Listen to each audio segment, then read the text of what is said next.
In today's video, I'm going to teach you how to add tasks in Asana. By the end, you'll know exactly how to log in, open the right project, create a task, and fill in the key details so nothing falls through the cracks.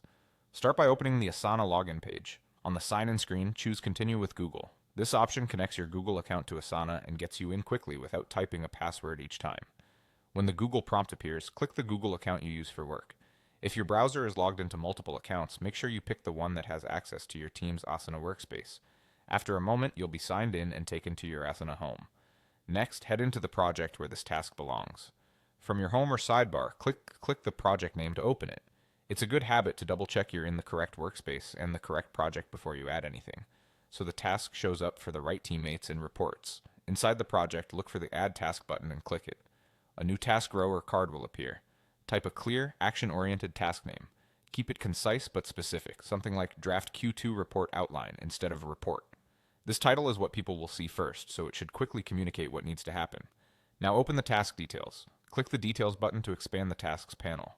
Here, assign the task to the right person by selecting Asana. If you're the owner, assign it to yourself, otherwise choose the teammate responsible for completing it. Next, set a due date. Pick a realistic deadline that aligns with your team's schedule. Dates help Asana surface the task in the right views and reminders. While you're in the details, you can add a description to provide context, requirements, links, or brief instructions. If your team uses custom fields like priority, status, or effort, fill those in as well. These fields make it easier to sort and track work across the project. Finally, further customize the task as needed. Add subtasks to break complex work into smaller, trackable pieces, and include attachments or relevant files to keep everything in one place. Asana saves changes automatically, so there's no separate save button to worry about. That's it.